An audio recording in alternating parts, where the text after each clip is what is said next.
Go ahead and pour your tea because tonight's story starts in the Appalachian Mountains at summer camp and ends with something smiling in the window. So grab your favorite tea and settle in, and let me tell you another scary story that happened in the Appalachian Mountains because, of course, this is Tea After Midnight. Always good tea. This story comes from Katie. Growing up here, I always thought that the things people warned you about could only come out at night. I have since learned that is not the case. It doesn't matter what time of day it is, the creatures that lurk in the forest are always watching. This story happened when I was 15. My parents signed me up to go to this church camp for a week in the summer. I really didn't want to go, but I found out one of my friends from school was going, so I figured it wouldn't be bad. Erin and I didn't really hang out all the time. We just knew each other from a few classes and we would talk here and there, so I considered her to be a friend. Well, the time came for the summer camp and we were told to meet in the church parking lot at 8 a.m. and a bus would take us to the camp. I showed up and immediately saw Erin standing there by herself. I walk over to her and try to make small talk, and after a few minutes we were told to load onto the bus so we could leave. The camp was only an hour away, which felt like a quick drive since Erin and I talked the whole way. We arrived and they started separating the girls and boys and showing us where we would be sleeping. The cabins were fairly nice. I mean, for it being a cabin in the woods used for a kid's summer program, they were in decent shape. Erin and I got a bunk bed off the corner of the room next to the window. The one thing about this place was it didn't have air conditioning. They had these ceiling fans that did work, so that was a plus, but we wanted to be by the window in case we needed to lift it if we got hot. And you don't have to tell me not to open the window at night, because after what happened to me and Erin, I won't ever do it again. The first day and night were fine. We went out and played games and swam in the lake and then finished up the day by the fire. We slept fine, and in the morning we got dressed and headed out to get breakfast. While we were all eating, the pastor told us what we would be doing that day. He told us we would be going on a nature walk, and let's chalk this up to what it actually was. We went hiking. It was so hot that day and Erin and I were falling behind, so we ended up at the back of the group. We were trying our best to keep up with the rest of the group, but Erin stopped to drink her water and catch her breath. I stopped with her because I didn't want her to be by herself. We only stopped for about 2 minutes, but the group was no longer in sight. I told Erin we needed to start catching up with them or we would get left behind. She agreed, and as she bent down putting her water bottle in her drawstring bag, we heard something like a branch snap in the woods beside us. Erin looked a little startled, but I told her it was probably a deer or something and that we should go. We jogged down the trail and finally caught up to the group, and I kept looking over at Erin to make sure she was okay, but I could tell that she felt really uncomfortable. We get to a stopping point and the pastor tells us to pair up because we were doing a scavenger hunt. Of course, Erin and I paired up and the pastor hands us a list of items we need to get. He set a timer for 15 minutes and told us not to go too far, and when we got our items to meet back there so we could see who won. The list was random things like 1 rock, 2 pine cones, 3 big leaves, so on and so forth. Erin and I split off from the group. I was looking on the ground for the items on the list when I heard what sounded like crying and sniffling. I turn around and look at Erin, and she is actively sobbing. I walk over to her and put my hand on her shoulder and ask her what's wrong. She told me that she could not shake the feeling that something was wrong. I asked her what she meant, and she said she didn't know, that she just felt like something was wrong and that she felt like something was watching her. I asked her if she wanted to head back to the cabin, and she said yes. I went and found one of the chaperones and they took Erin back to the cabin. I stayed with the group, and after the scavenger hunt, we finished our nature walk and got back to the camp. After dinner, we were supposed to roast marshmallows, so I went to the cabin to see if Erin wanted to come out there. When I go in there, I didn't see her in her bed. The window was open, and when I looked outside, I could see her standing by the lake. I walked down there and I asked her if she was okay, but she didn't respond to me. I got closer and I touched her shoulder and said, "Hey, are you okay?" But when I touched her shoulder, she felt really cold. Without turning her head, she said she was fine. I asked if she wanted to come and roast marshmallows, and she just said no. I thought maybe she wanted to be by herself, so I walked back up to the cabin to go grab her a jacket because she felt so cold. As soon as I opened the door to the cabin, I can see Erin laying in bed. I got so freaked out, I ran over to the window and looked outside and did not see anyone standing down there at the lake. There was no possible way she was down there, then back in the cabin that quickly without me seeing her go past me. At that point, I thought I was losing my mind. I looked at Erin and said, "Were you just down at the lake?" She said, "No, I was in the bathroom." I told her I just saw her down at the lake, and when I touched her shoulder, she felt really cold, so I come up here to get her a jacket, but she's sitting right here. Erin looked very frightened, which matched my expressions exactly. I decided to stay in there with her because I didn't want to be out there with whatever I just saw. I sat on the bed next to her, and we just talked about what it could have possibly been that I saw, but of course we didn't have an explanation. After a while, the rest of the girls started to come in and get ready for bed. I climbed up on the top bunk above Erin, and the girl that was in the bed next to us closed the window before she got into bed. I eventually fell asleep, but in the middle of the night, I had to get up to go to the bathroom. I was only in there for a few minutes, and when I came out, I noticed that the window next to our bed was open. But everyone in that room was sound asleep, so I figured Erin or the girl in the bed next to us had opened it. But after what I saw earlier that night, I closed the window. I climbed back up on top of the bunk and turned facing the wall. As soon as I covered myself up, I heard what sounded like the window sliding open. I roll over and look down, and I will never forget what I saw. I see Erin standing outside of the cabin, pushing the window up to open it. But that was not Erin, because I tilted over the side and looked underneath my bed and saw Erin sleeping below me. I looked back at the window, and the thing pretending to be Erin was standing there, staring at me and smiling. I then started to hear crying from below me. The thing outside the window looked over at Erin and reached in through the window to try and grab her. Erin started screaming, which woke everyone in the cabin up, and the thing outside ran off. I jumped down from the top bunk, slammed the window shut and locked it, and got in Erin's bed with her, hugging her. The chaperones come over to ask what was going on, and we told them exactly what we saw because Erin saw it too.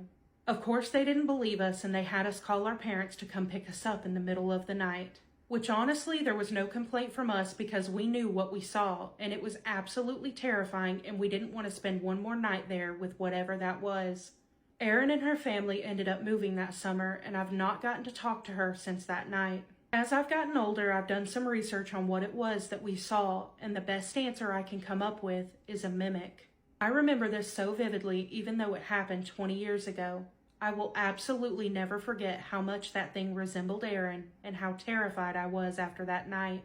But I can only imagine how scared Erin was seeing something that looked just like her. I wholeheartedly believe what they saw was a mimic because it not only looked like her, but it sounded just like her too. And what's even more terrifying is that Erin felt like something was watching her while they were in the woods hiking. So there's no telling how long that thing was actually following her, trying to imitate what she looked like and sounded like. I have full body chills because that is absolutely terrifying that something not only looked and sounded like her, but tried to grab her through the window. That is actually terrifying. You guys let me know in the comments if you think it's something different than a mimic, but after everything that I read, I believe it was a mimic. But that does conclude this episode of Tea After Midnight. If you have any personal scary stories you want to share, it does not have to be about the Appalachian Mountains. It can be any scary story that you have. If you want to send it to me, you can email me, which the email will be right here on the screen, or I'll also put it in the caption of this video. But as always, thank you guys so much for watching. I love you, and I hope you have the best night, and I'll catch you in the next one. Bye. Let's read another scary Reddit story. I am still sick, y'all, so I'm sorry if my voice is annoying right now. It's annoying to me. Also, I'm gonna keep this light on right now because it's like about to storm really bad and it's really creeping me out. So the lights are on today, and we got SpongeBob in the back for the good vibes. Okay, so before I start this story, I want to give some context. I grew up in a town called Luther, Michigan, in the middle of the Manistee Forest. I'm talking small, like a population of 300 people. I lived with my grandpa at the time, and we lived in a small one-bedroom cabin he built deep in the woods. And to even get to it, you need to drive down like a 2-mile 2-track. So needless to say, unless you know who my grandpa is, no random person is going to accidentally walk into our front yard out there. So now that I painted the picture, let me tell you the story. I must have been about 7 to 8 years old or so, and as I said, it was a small one-bedroom cabin, so my bedroom was actually the living room. We had this giant window looking out to the front area of the house. During the day, you could see the driveway, the shed, my grandpa's project cars and trucks and various farm stuff we had. But at night, pitch black. like someone put a black blanket over the entire house. My bed was positioned right up against the window, so I'd be sleeping right next to this window. As I said, it's small, so space was a premium, so I'd just curl up with my back against the window and fall asleep. I was a pretty heavy sleeper as a kid, so I'd be out the whole night. One night after I said my prayers and got ready for bed, my grandpa tucked me into bed and sat by the fire to read his Bible. Most nights he'd read his Bible till I fell asleep, then go back in his room and go to sleep himself, and this night was no different. He got in his chair, took out his Bible, and started to read it, so I slowly fell asleep. I must have been asleep for maybe 3 or 4 hours when I woke up. My grandpa fell asleep in the chair, and my back was hurting, so I turned around on my other side. So now my face was staring out the window, and I was about to just close my eyes and go back to bed when I swear I saw a silhouette of what looked like a man standing right outside the window. Keep in mind, it was already pitch black out there, so this means he would have to be standing like inches from the glass. At first, I thought I was seeing things, so I blinked a few times, and it was still there. I remember feeling super scared, and I didn't move. Maybe I thought if I didn't move, whoever it was would think I was asleep and just leave, but the shadow didn't leave. And once my eyes adjusted, I could in fact make out a man with stubble standing practically right against the glass. Again, I didn't move. The man then kneeled down where his face was at level with mine and looked right at me. I started crying, I was shaking, and that woke up my grandpa. When my grandpa got out of his chair, the man took off into the woods. My grandpa came over and started to rub my back, and he asked what was wrong, and I told him what I saw. Now, I had a rough childhood, and if I lied to anyone, I would get my ass beat, so he knew I wouldn't make this up. My grandpa turned on the house lights, went into his room, and came out with a shotgun and went outside. He was out there for probably 10 minutes, but it felt like hours, and he came back in, and his face was spooked. My grandpa was a Green Beret in Vietnam. He doesn't scare at all, but he looked freaked out. He came over to me and said he'll stay up with me tonight and even let me watch TV all night, which he never let me do. And the whole night he sat facing the door of the cabin with that shotgun. The morning came, and the first thing he did was put curtains over all of the windows. Then we went outside, and sure enough, there were footprints in the dirt leading out into the deep woods. After that, I wasn't allowed to play in the woods alone anymore, and my grandpa moved my bed away from the window. Now, about a week or so later, my grandpa was watching the news after dinner, and there was a story about a recently escaped prisoner that was found near Becky Trail outside Luther. The 2-track that led to my cabin was Becky Trail. He was hiding out in a hunting shack about a mile away from where we were. To this day, being alone in the woods at night scares the shit out of me. I'm telling y'all, you will never catch me looking out the window at nighttime. Whatever is out there is none of my business. A black mist coming out of your chest cannot be a good thing. Gloss on so I can run this mouth. Now focus. Scary story time. Kathy had been married for 17 years when her husband and mother-in-law were in a really bad car accident. Now, her husband was an only child. Her mother-in-law was a pain in the butt. Her father-in-law had passed away like 10 years earlier. So it was just those two. So the husband was doing okay. Kathy went and checked on him, and he was like, hey, I really want you to go and take care of my mom. She didn't want to do it because the mom was always so mean, and not just like normal mean, like really, really horrible mean, but she did because her husband was asking her to. So she goes down there and she finds out that the mother-in-law is not doing well at all. She'd been like coming in and out, but when she was in, she was being really hateful to all of the nurses and just saying horrible things. After a while, she like starts attacking Kathy as well, and she's telling Kathy like, hey, you know, this is your fault, you know, blah blah blah. And Kathy wasn't even with them. Well, the nurses are seeing this go on. Kathy's dealing with it. All of the things are happening. Well, then she starts coding. The nurses move Kathy out of the way. There's a bunch of them in there like trying to like bring her back and do all of the things. And as this is going on, this mist of like this black mist lifts from the mother-in-law's chest and like hovers for a second. So while she's looking at that, she notices that a nurse is looking at her. So Kathy sees the mist. A nurse is looking at Kathy. So Kathy knows it's because the nurse is also seeing that mist, that she had no idea what that mist was. So the mist kind of like hovers for a little bit and then just takes off. So after the mother-in-law passes, she's talking to the nurse and she asks her like, why were you looking at me? You know, like, did you see that mist? And she just keeps on, like, what was the mist? What was the mist? And the nurse tells her that they have noticed with patients that are very unkind or horrible people that sometimes when they pass away, this black mist will leave the body. I've not heard of that happening. Now, I have done a video before of patients like screaming and crying when they're horrible people, and how that's different than when like someone passes and they're like a good, like kind, a faithful person, that it's a peaceful passing. But the black mist is new. I've heard of the screaming when they passed over, but not the black mist. Some say that it might be like death itself coming to collect, or that it's the like dark soul leaving. So, what do you think? Have the feeling that you're driving and you're not by yourself, that there's someone else, there's another passenger that you can't see, but yet you can feel. The reasons I'll be changing people's names in the story. It said after a long time of working at her company, they had let her go due to budget cuts. So she decided to do this particular app that I'm going to show on the screen.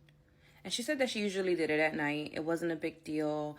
Most people wouldn't do it at night if they were women because of safety reasons. However, she did say that most people that she did get were really just trying to go home after a long day of work. And she enjoyed it more than she did during the day because of traffic. There was no traffic at night. And she got more clients that way. She would start conversations with these clients just to pass the time. And most people wouldn't really talk to her back. They kind of stared at her and stared at the front seat for a little bit and stared at her again. But they really wouldn't say anything to her. Now, did they give her great tips? Yes, they would tip her amazing.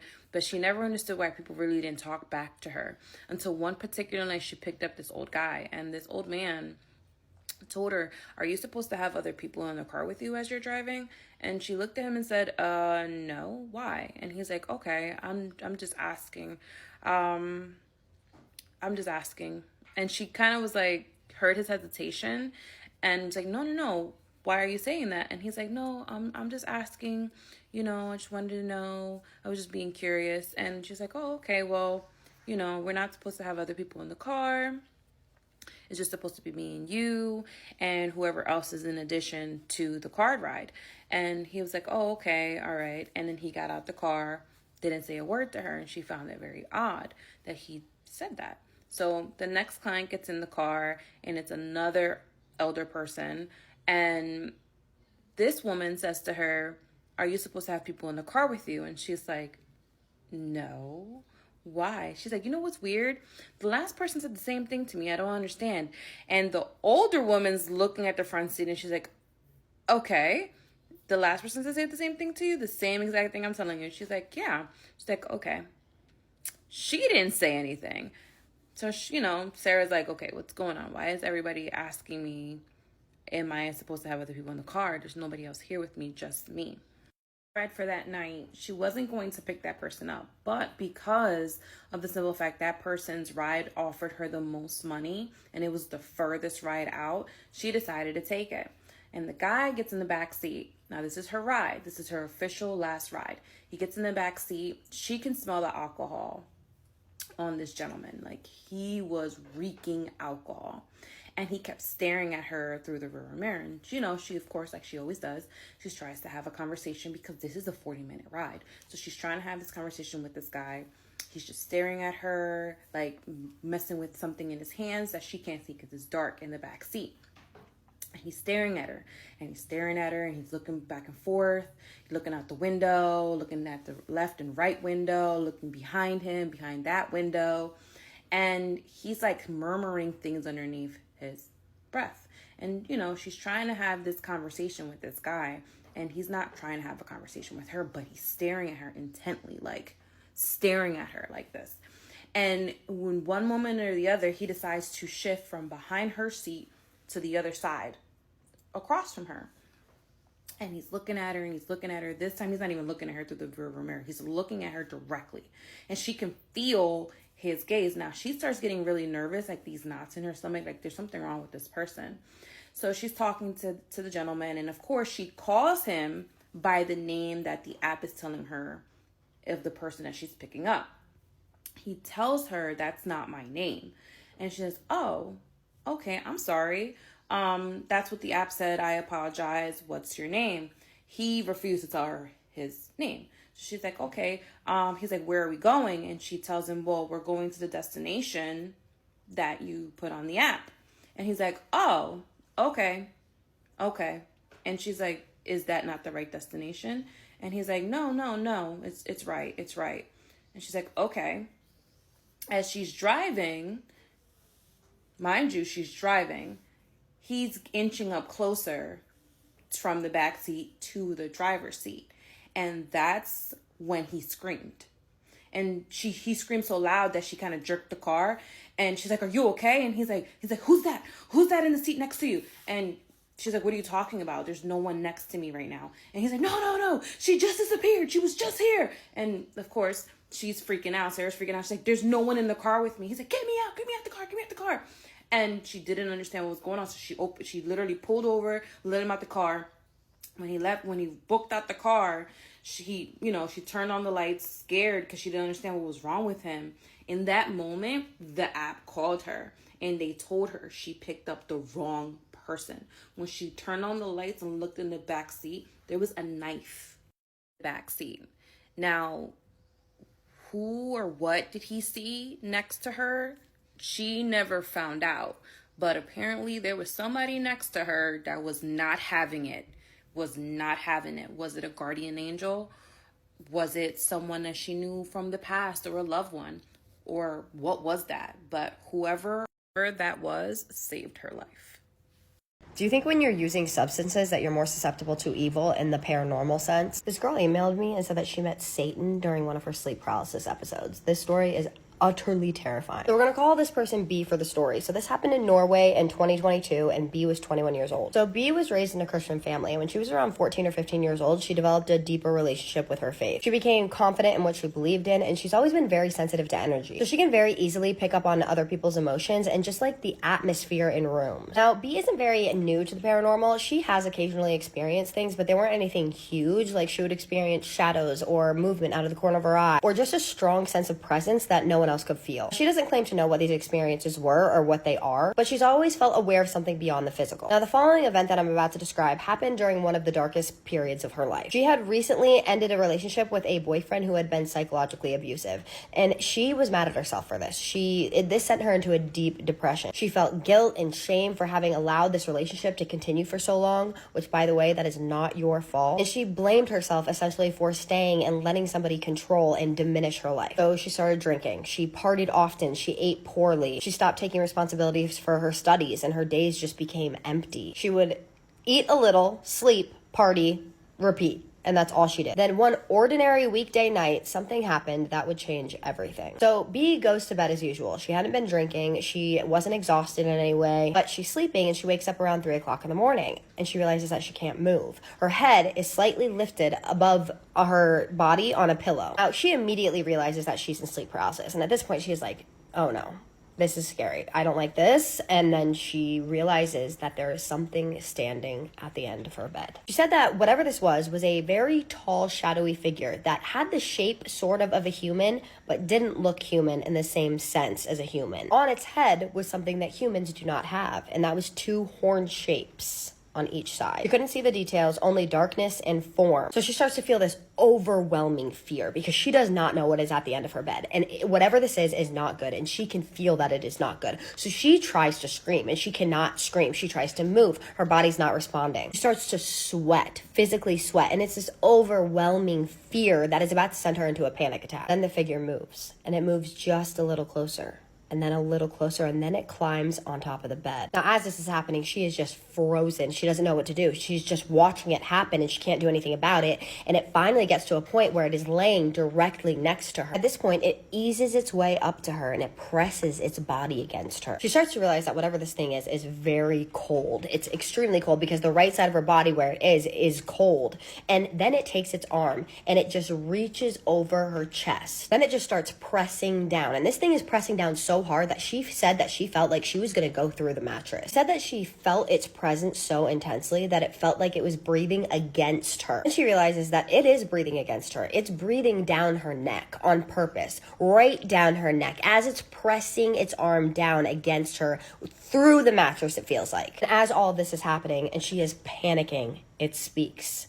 And it says right in her ear, I am Satan. Despite her absolute and utter terror, she knew that if she continued to panic, she was just going to make this far worse for herself. And she knew that if it was something spiritual or something negative, that the only thing that she could do was resist it. She begins praying silently within herself, and she focuses entirely on Jesus and her faith. As she's praying and trying to stay as calm as she possibly can, she suddenly realizes that there's slight movement in her fingers and then her toes. So she closes her eyes and she just continues to pray, and she prays and prays and prays until finally she regains control of her whole entire body again. When she finally regained control of her body, she just continued to pray, and she just thanked God for his guidance and for his help in that situation, because she knew that what she had just experienced was the darkest thing that she could have experienced, which was Satan. Now, she ended up by saying this, and I think that this is a really important thing for somebody who is going through what she went through to hear. She said that she knows that many people experience sleep paralysis, so this event may not seem that extraordinary. And she also noted that this was the only sleep paralysis incident that she had ever had in her life, and it was the only one since then. But the important part of the story is how it ended up changing her life. She said that she felt like she had reached such a low point mentally, physically, and spiritually that she became vulnerable to darkness. She felt like something was feeding off of her weakness, and she didn't want to live like that anymore. She returned intentionally to her faith, and she chose to strengthen her life again. She began praying consistently and attending church, and she decided to do Lent, which is fasting before Easter, and she did not decide to do this out of tradition, but out of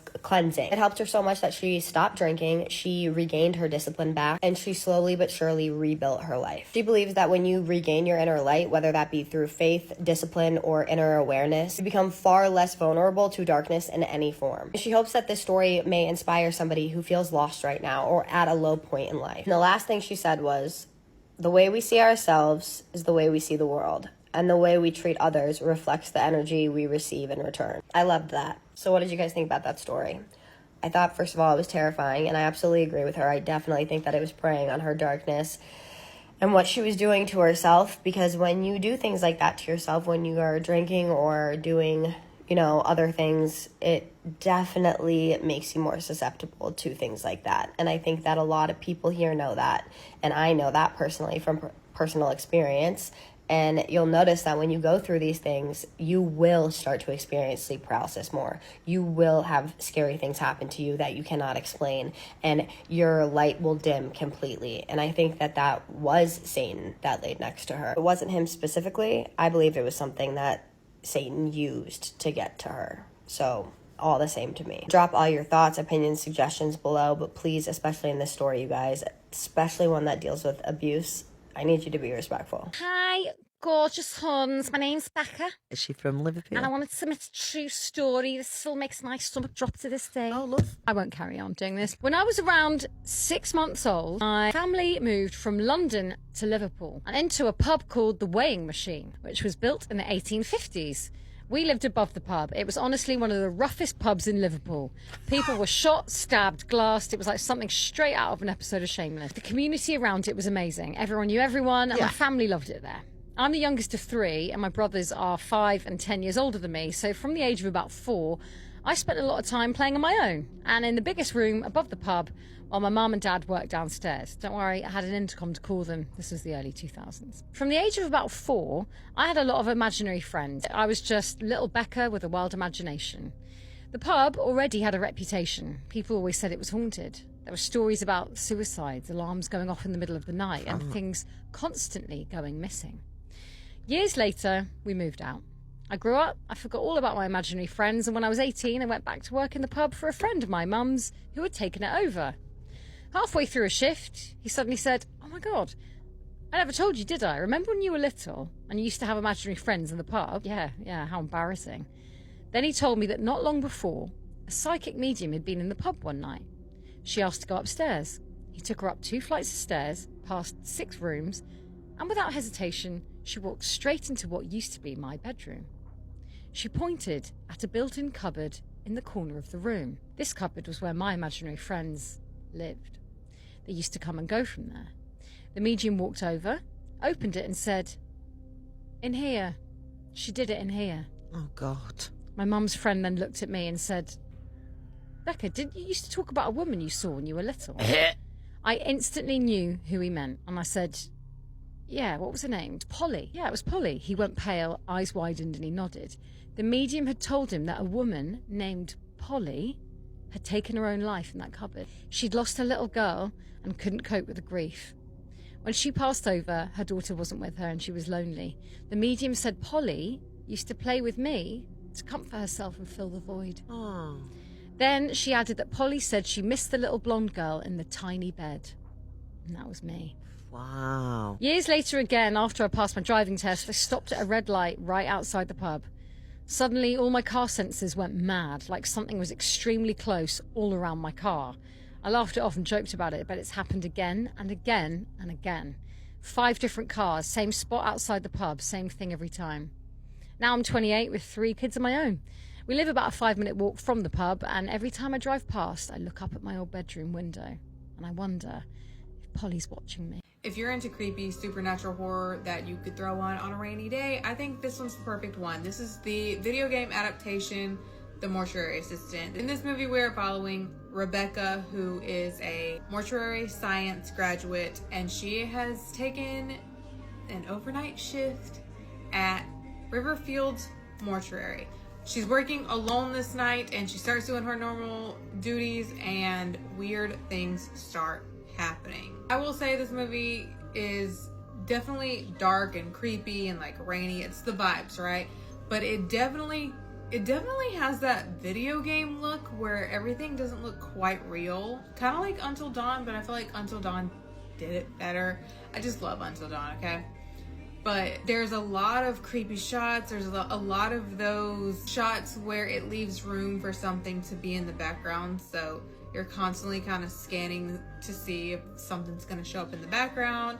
But I feel like some of the plot and the acting of her boss really threw me off. He spoke like he was reading from the script on camera. It's definitely not the best movie ever. I don't always love when they give our character like a super trauma background. Like, it got a little too deep into that, and it wasn't, in my opinion, it wasn't that relevant to the plot and like what's going on here, but they like made it go together. I don't know. That's really like my biggest complaint. And also the mimic is just not scary. It's just not scary. Other than that though, I feel like it still could be an enjoyable movie as long as you don't take it too seriously. It is definitely a movie you can throw on, like I said, on a rainy day.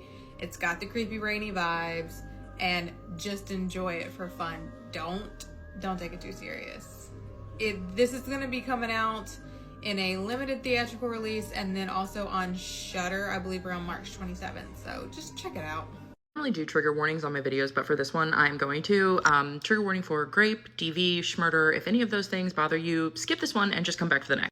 So this story was sent in by someone who I'm just going to call B, and B said that this took place when she was 19 years old, and at the time she was in a toxic relationship. It was a DV situation. It was so bad at one point that the guy actually ended up putting her in the hospital. She told me that she had a lot of siblings. She was like one of 7, and she was one of the youngest, so she had a lot of older siblings, and one of her older brothers recently had moved to rural Tennessee, and when he left, he told her like, hey, like if you ever want to come live with me, that's fine, just call me. B told me she knew that if she stayed in that area, she would just end up running right back to the guy who was abusing her. So before she even got out of the hospital, she called her brother and asked if she could come live with him, and immediately he says yes. So the day after she gets out of the hospital, she packs up her stuff and she moves to rural Tennessee. She moves in with her brother, her brother's wife, and their 16-year-old son, Clint. And she said that she and Clint were so close in age that it was not like an aunt and nephew relationship. It was like a sibling relationship or like a cousin relationship. Her brother, her sister-in-law, and Clint are super wonderful to her. Her sister-in-law even ends up giving her a Jeep and is like, drive this until you can afford something better or whatever you want. She gets a job at the local coffee shop. She's just starting to settle in. Now, remember, Clint is 16 years old, so he is still attending high school and cannot drive at this point. One day he calls his mom and tells her that he's not feeling well and he needs to come home. But his mom and his dad both work a 9-to-5 job. So she says, hey, I can't come get you, but I bet B can come get you. So B's sister-in-law calls her and is like, hey, can you go pick Clint up? He's not feeling well at school. B's like, absolutely, not a problem. She says she prints off the directions to the high school on MapQuest. Stone Ages, yeah. But she prints them off on MapQuest. She gets in the Jeep. She heads to the school. She picks Clint up. No issues. When they get back to the Jeep, Clint is like, hey, you don't need to use those MapQuest directions because I can get us home. I'll just tell you how to get there. And she's thinking, okay, you live here, so obviously you know where you're going. Wrong, he doesn't. He ends up telling her to take all of these turns and then finally admits that he has no idea where they are. And they are so far off course at this point that she can't even try to reverse the MapQuest directions to get them back to anywhere where she could figure out how to get back to the house. She said it was 2 o'clock in the afternoon. The sun was shining, so she really wasn't that concerned until the Jeep started to sputter because she thought she was just going like quickly up the road to grab him at school and then come home. Not that they were going to go on this adventure. So she doesn't have any gas. She's not too concerned. She's like, it's okay. It's broad daylight. We'll figure it out. Well, the Jeep ends up running out of gas on a road in the middle of nowhere, country road, no houses, no civilization, nothing. They're sitting there, and B tells Clint, like, listen, I'm gonna get out and I'm gonna walk to civilization to see if I can find a gas station, and then we'll just go from there. Clint's like, no, let's just stay put because my parents are gonna realize that we're not home, that we're missing, and they'll come find us. They're sitting in the Jeep and they're arguing about this, so they don't even notice that this old car pulls up behind them, and they don't even realize that anyone is there until this guy knocks on B's window. So she looks over and this guy is sitting like right here. She says he looks to be like late 60s, early 70s, very dirty, like there is dirt embedded onto his skin. He's got on a white shirt, really dirty overalls, and he has no teeth. So she says she like cracks her window a little bit and she's like, hey, what's going on? Guy asks her like, what are you guys doing? Like what's happening out here? So she tells him, hey, like, look, like we just ran out of gas. Sorry to bother you. Like we're totally fine. Thanks. Goes to roll the window up. This guy grabs her window to stop her from rolling it up. I'm so sorry. I am losing my voice, so I'm just going to take a little Diet Pepsi break because I need some of the low carbonation. But tell you what, when you don't drink anymore and all you drink is water, that's like a hit. But anyways, this guy grabs her window to stop her from rolling it up. He is not liking this. The vibes are off. Something is not right with this guy. She just has this bad feeling. But he grabs her window and he's like, listen, I will give you a ride to the nearest gas station. It's like 1.5 miles away. We can get you gas, get you a gas can, and I'll just bring you back to the Jeep. B says she kind of starts to feel like a little bit of an a-hole because she thinks she's just like judging someone based on appearance. Even though her flags are dinging, she's like, okay. Both her and Clint start to get out of the car and he's like, no, just you. And B is like, I think not. No, like he's gonna have to come with me. Like he's a minor, like I'm responsible for him. Like he's gonna ride with us. And he's like, okay, that's fine, but you ride in the front and he rides in the back. Again, B's red flags are going off and she's like, no, we're both gonna ride in the back seat. I'll ride in the back seat with him. It's fine. She says this guy is super frustrated about this, but he's like, okay, whatever. So B and Clint get in the back seat. B says that the first thing that she notices when she gets into his car is that there is a pew-pew on the floorboard. She also kicks the shells that go inside of that pew-pew when she gets in the car. Now B brushes this off. She's like, I'm in the South. This is what they do. This is normal. I know. Takes off, they start driving. She's trying to make small talk with him, but he is just like really not interested in any sort of conversation. So she kind of just stops and she's just kind of fidgeting with her hands and she kind of like reaches down between like the two seats in the back and she feels something that's like cold and metallic. So she kind of like pulls it up a little bit and she looks down and she says that it's a pair of like shiny handcuffs with like red stuff all over them. She's looking at these things and she's thinking, it's rust. This is just rust on these. It's not a big deal. She makes eye contact with Clint in the back seat. Clint is like, B does not say anything. She just shoves him back down, tries to like just ignore the fact that they're even there, and they just ride along. Finally, like after what feels like forever, she asks him, how much farther is the gas station? He said, it's just up here around the bend. Well, they keep driving a little ways and sure enough, it opens up and there is a gas station. He and Clint get out of the car, they walk inside and they're like, hey, we'll be right back. Like, no big deal, whatever. She grabs a gas can, she grabs a funnel and she goes up to like the clerk at the counter. And she was like, at this point, I realized like we should have called for help. I don't know what was going on. I think like I was just in shock or I don't know, but they didn't call for help. She's terrified. Clint has gone mute. She finally starts to get her wits about her where she's like, yeah, you know what? I'm going to ask to call for help. The guy walks in, like follows them into the gas station. She looks at Clint after this guy walks in, like he's terrified. She looks at the attendant at the gas station who is like perked up, like he ends up grabbing the gas can, grabbing the funnel, and he tells her like, I'm going to pump your gas for you. So just like meet me back outside. He says she only had $15 and she had used that to buy the gas can and the funnel. So like if he left without them, they were just stranded. Walks back outside. Gas station attendant looks at them and is like, are you with that guy? And they're like, unfortunately, yeah. We ran out of gas just up the road and he's just helping us out. And the guy was like, yeah, you need to be careful with him. He's an odd duck. B and Clint walk back outside to where this guy has the gas can. And B is actually like, listen, like, thank you for the ride, but we'll actually just like walk back to the Jeep and we'll carry the gas. Like, we don't want to waste any more of your time. And he's like, no, I'm going to drive you back and like will not let the gas can go. So he's like, you ride in the front and he rides in the back. And he puts the gas can on the seat in the back seat, like behind the driver's seat that B had ridden on to get there. B is like, no. And she moves the gas can over to the middle between her and Clint and she gets in the back seat. The guy is irate at this point. He says that he is driving them back to the Jeep, but he is driving erratically, super fast, taking turns. Like she's slamming against the door, like he is taking these turns to get them back to the Jeep so quickly. Along one of these turns, like she kind of reaches down to where these handcuffs were, like in between the seat, and she realizes that the handcuffs are gone. She's like fumbling around for them, nothing there, like he has done something with them. And she says that's when she gets really scared. They get back to the Jeep, he pulls up, he lets them out. They get out of the car, they get the gas can, She thanks him for the ride, thanks him for the help, and starts to walk away. But like before she can walk away, he says, "Hey, you're lucky." And she says he just like spins tires and drives off. I don't like that. She dumps a little of the gas out just to make sure that he hadn't put anything in it. Everything looks fine. She fills the Jeep up, and then her and Clint do make it home safely. Oh, there was just the loudest bang on my wall. Made me jump like 10 feet. I'm the only one here. I don't know. I'll really be interested to see if that caught that. Bea and Clint go home, and nothing really comes of this. Like, they don't hear anything about this guy. Clint's parents don't know who this guy is. There's no name associated with it, nothing. But she said it was just weird. Like, his car was burgundy. It was a Cadillac. It was an older model. And then she realized it had no license plate on it. So there was, like, no way for her to, like, report this guy. And he didn't really do anything other than creep her out. And you can't just, like, call the cops on somebody for vibes. You know what I mean? So months passed. Like, it's been, like, 3 months. And her and Clint have kind of forgotten about it at this point. They're sitting at home alone one night, and this news report comes on. And on the road that they had broken down on, same stretch of road, like same exact area, there are actually 4 bodies found. Yeah, 4 bodies of young women who had been violated, violently murdered, raped, and then left out on the side of the road just completely nude. Unfortunately, there wasn't a suspect for this crime, but people had called in tips that they saw an old burgundy Cadillac driving down the road in that area right before these girls were found. Bea calls in a tip. That's all she can do. Nothing comes from this. Whoever committed this crime was never caught. She says that for years, like, she has looked to see if this has been solved or if there's suspects, and never anything. She says, like, she can't prove that it was this guy, but she really feels like it was. And she thinks that if Clint had not been there with her when the Jeep had broken down, her fate would have been very different. And when the guy walked up to the window of the Jeep, he didn't know that Clint was with her. And she said she tried to play it as smart as she could with riding in the back seat and staying close to Clint and not, like, letting him get her alone.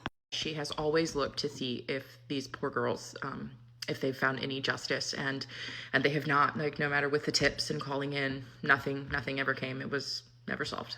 So that's today's story. It's a little bit different. I hope that you enjoyed that. If you have a story like this, please send it to me. I'd like to kind of like start a series like this as well. No, it's not paranormal, but it's absolutely terrifying. Thank you so much, and have a wonderful day. I will see you tomorrow. Might have known the story of real-life boogeyman. Snacks in hand, the vibe is set, and once I start, you won't forget. Don't eat too much, cause you gotta stay fine. But come on, bestie, it's story time! Hey, bestie, I missed you. You got your snack? You got your rolling equipment? Okay. So, for the sake of this story, let's call this girl Susan. Susan even came with receipts. Before I start the story, I just want to say that I am... Sorry, I've been getting, like, haters in my comments, getting sick of me promoting my ebook. It's like, what do you want me to do? Like, I gotta feed my kid. I started laughing because I'm coming out with a new book. It's called She Who Heals. I'm gonna make a whole different video about it. And it's not gonna be an ebook though. It's gonna be like the physical book. Anyway, back to the story. So, Susan's mom used to take her everywhere when she was little. Everywhere except the grocery store, because Susan's ass was bad as hell. It was a distraction, you know, always asking for stuff. Y'all know how kids be. One day, for some reason, her mom brought Susan with her. She was about like 5 or 6, old enough to remember, but still little, you know? This was back when food stamps were paper. So boom, they're in line, right? As they're in line, there's this older woman in front of them who gets to the register, and she can't afford to pay for all of her groceries. And what she had in her cart looked like it was just enough for dinner. So it's not like she could just like put some things back. Her and her family probably wouldn't eat that night. And so Susan's mom goes to the cashier and tells her, hey, just add her groceries to mine. And the woman instantly starts saying like, oh no, you really don't have to do that. I would never want to take food from your baby. Like, it's fine. Which is funny that she said that, because Susan's mom was known to always say, can't nobody take food from her baby's mouth. So Susan's mom tell her like, hey, I promise you it's fine. Get whatever you need. Like, if you need some more stuff, go ahead and add it to the groceries. And so the lady tells her, no, like, I don't need anything else. Are you sure you want to do this? Like, because you really don't have to. Mom is like, yeah, I'm sure. So boom, Susan's mom pay, and they go to like the bagging area by the window. Mom is helping the lady, bag her groceries, and Susan is just sitting on the counter, just swinging her legs, And so the lady starts talking to Susan a little bit, starts asking her, hey, how old are you? And Susan tells her, and she kind of like smiles and tells Susan like, yo, you remind me of my grandkids. My grandkids are literally like your age. And as she's smiling, saying that, Susan said that her smile in a weird way felt like a hug. And so she starts explaining to Susan's mom how her daughter left her with her grandkids for months now and hasn't come back. And she has health issues and she has no income, so, things are hard. And so Susan's mom decided like, hey, since, your grandkids is my daughter's age, let me take your number down, let me take your address down, maybe they can have a play date or something. She agrees, they agree, she gives her the number and all the information that she needs, and everybody goes home. When they get home, after they get settled and everything, Susan's mom says, wow, that was like crazy, that just happened, let me call the lady. So she picks up the phone, she calls that number that the lady just gave her. Except the phone is disconnected. But she's not thinking too much of it because if she didn't have money, she didn't have enough money to pay for her groceries, she probably don't have enough money to pay for her phone bill. So she's like, you know what, one of these days we just gonna go to her building and surprise her and, And that's exactly what they did. She waited. One day she goes to the lady's building, down to the door number. The lady even gave her like the door number. So she goes and she's knocking on the door, no answer. She knocks again, no answer. And she's like, I'm going to knock one more time, then I'm out. They knock again, and a man answers. She asks for the lady. And the man tells her that lady don't live here anymore. So Susan's mom is like, there's no way she moved that fast. I just saw her. I had to go back to the story and check. This is all still happening in one day. So mom is like, I just saw her earlier today. Like, I just bought her groceries. There's no way she moved that fast. Maybe it's the wrong door. Like, maybe she meant another door. And so in a building like this, usually back in the late 90s, neighbors know each other. She tries to like say her full name to see if he knew, which apartment number she might be in. When she does that, the man tells her that lady passed away 3 years ago today. And in that moment, Susan's mom said she felt both fear and comfort at the same time. And so, she says her goodbyes and they start walking back. And Susan, in her little kid mind, she's like, I came here to play. Why are we not playing? Why are we leaving? So she asked her mom, like, I thought we was going to play. I thought I was going to play with her grandkids. What happened? And all she remembers her mom saying to her is, sometimes your spirit will get tested and you won't even know it. And I'm going to insert now the receipt that she sent to me and, I'm going to share it with y'all. This is her asking her mom for confirmation so she could prove to y'all she ain't lying. Don't forget to tell me what you're eating in the comments. Don't forget to keep streaming my song Pose. And don't forget to go get your ebook. If you guys want me to, I'll do another sale on the ebook. Let me know in the comments if you guys want to sell and I'll do it. Okay, I love you. Bye. Hello and welcome back to a series of spooky stories, The Haunted Tea Spill. This series is brought to you by all things spooky and ungodly amounts of paranormal activity. As per usual, here are my necklaces. If you like them, they're down here. Any money that I make off of this necklace specifically will go to the Miss Foundation since it's Women's History Month. You can also go donate to them directly if you'd rather. But anyway, on to the story. You can use my real first name, Cecilia. This happened when I was 34 and I'm 35 now. It was by far the most haunting experience that I have ever experienced, and I have experienced a lot. This one will chill you to the bones. I have 2 hound dogs who, when I call for them, I make a kiss sound. This is relevant to the story. I was sitting in my recliner listening to music in my headphones. I pushed pause for a minute and nothing was playing when all of a sudden I heard a loud kiss sound that mimicked my husband's kiss sound for recalling our dogs. I actually 100% fully expected my spouse to be standing next to me even though I didn't see him come through the door. But when I looked over at the door, I didn't see a person.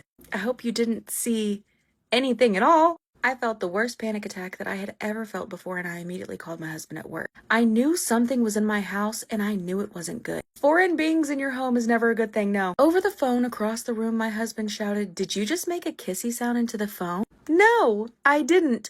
Nor did I hear the same sound he did. Ooh, I don't like that.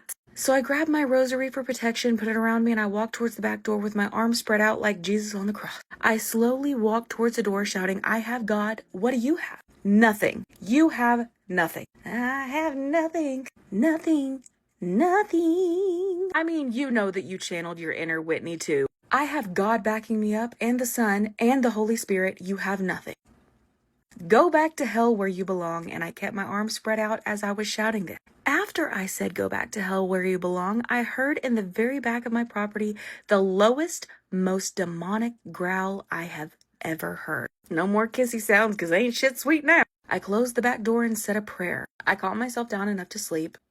You went to sleep after that? But I wasn't prepared for what I would wake up to. I looked out my back door and I gasped. There were 3 long scratch marks that had to be at least 4 inches deep on our backyard tree. 2 years later, the marks are still fading. That is my story. On a scale of 1 to scary as fuck, that is a hell nah. For me, it's a no from me, dog. Anyway, rate on a scale of 1 to 10. 1 being the least scary, creepy, spooky, 10 being the most. If you have a story of your own that you want to submit, you can do so on the link tree in my profile. I'll see y'all at the next episode.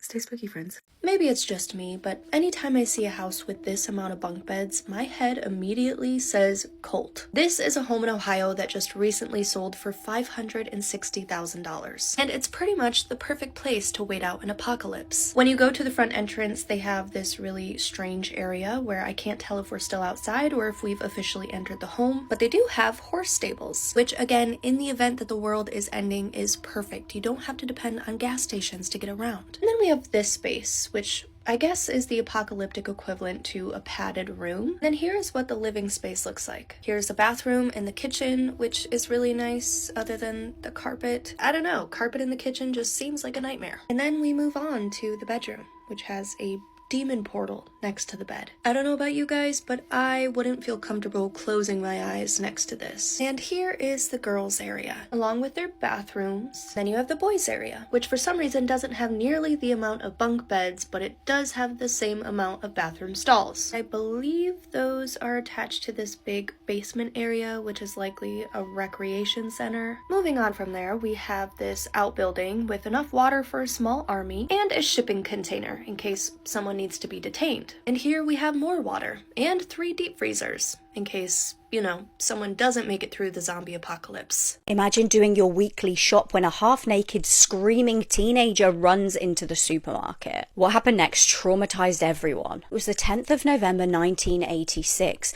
when a 17-year-old girl raced into a supermarket in Willagee near Perth, Australia. And just the look of absolute terror on her face and the shrill scream that came out of her mouth was enough to stop everyone in their tracks. She was Katie Moore, and what she had to say was traumatizing. Now the police came and took the girl away to find out what the hell was going on. She led them to a nearby home, 3 Morehouse Street. Inside, Kate had actually left little notes and personal items.